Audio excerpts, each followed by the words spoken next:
শ্রীরঙ্গাপত্তনম দ্বীপ দুর্গ 19 শতকের সময় মহীশূরের রাজধানী ছিল। এটা ভালো বাণিজ্য রুট সঙ্গে এত সুসংগঠিত ছিল যে ব্রিটিশরা ভয়ানক পরিণতি ভয় এছাড়াও মহীশূরের শাসকের ব্রিটিশদের মতো কার্যকর সেনাবাহিনী ছিল। এই 4 থেকে পরপর যুদ্ধ নেতৃত্বে যদিও প্রথম দুটি মহীশূরের শাসক জিতেছিলেন, তৃতীয়টির ভয়াবহ পরিণতি হয়েছিল। চতুর্থের মধ্যে ব্রিটিশরা প্রথমে দুর্গ ঘেরাও করে এবং তারপর ঝড়ের মাধ্যমে এটি দখল করে মহীশূরের শাসক টিপু সুলতান শ্রীরঙ্গপত্তনমের যুদ্ধে নিহত হন, মারা যান। তো এটাই ছিল টিপু সুলতানের ডেথ প্যালেস। এরপরে চলুন দেখাই আরেকটি জায়গা, জেল কারাগার। কর্নেল বাইলির অন্ধকূপে শ্রীরঙ্গপট্টনা ছিল সেই জায়গায় যেখানে টিপু সুলতান মহীশূর রাজ্যের শাসক সমস্ত ব্রিটিশ কর্মকর্তাকে বন্দী করেছিলেন, যারা অ্যাংলো মহীশূর যুদ্ধের সময় বন্দী হয়েছিলেন এবং এর আগে তার পিতা হায়দার আলী কর্নেল বেইলি, যাকে বেইলিও বলা হয়, দ্বিতীয় অ্যাংলো মহীশূর যুদ্ধে পল্লীলুরের যুদ্ধে 1780 টিপুর হাতে পড়ে এবং শ্রীরঙ্গপট্টনার অন্ধকূপে বেশ কয়েক মাস কাটিয়েছিলেন।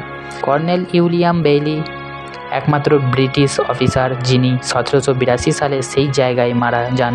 কারণ এই প্রসঙ্গে বলা হয় যে বন্দীদের অন্ধকূপের পাথরের স্ল্যাবে ফিকচারের সাথে বেঁধে রাখা হয়েছিল এবং তাদের ঘাড় পর্যন্ত পানিতে নিমজ্জিত করা হয়েছিল।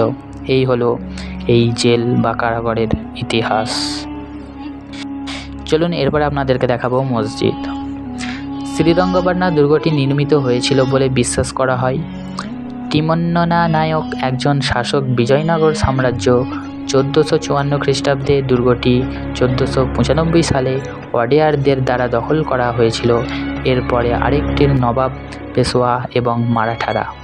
কৃষ্ণরাজ ওয়াদেয়ার শাসন আমলে রাজ্যটি একটি শক্তিশালী সামরিক শক্তি হয়ে ওঠে এবং এর নিয়ন্ত্রণে আসে সামরিক জেনারেল হায়দার আলী, পিতা টিপু সুলতান।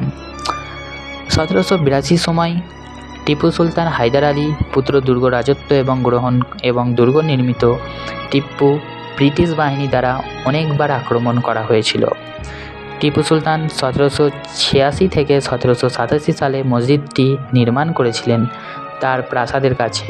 মসজিদটি 3টি শিলালিপি রয়েছে যা 9টি নামে উল্লেখ করে ইসলামী নবী মোহাম্মদ সাল্লাল্লাহু আলাইহি সাল্লাম। এই শিলালিপিগুলোতে টিপু সুলতানকে মসজিদের নির্মাতা হিসেবেও উল্লেখ করা হয়েছে। মসজিদে একটি মাদ্রাসা এবং কক্ষগুলির জন্য একটি ক্লোস্টার রয়েছে।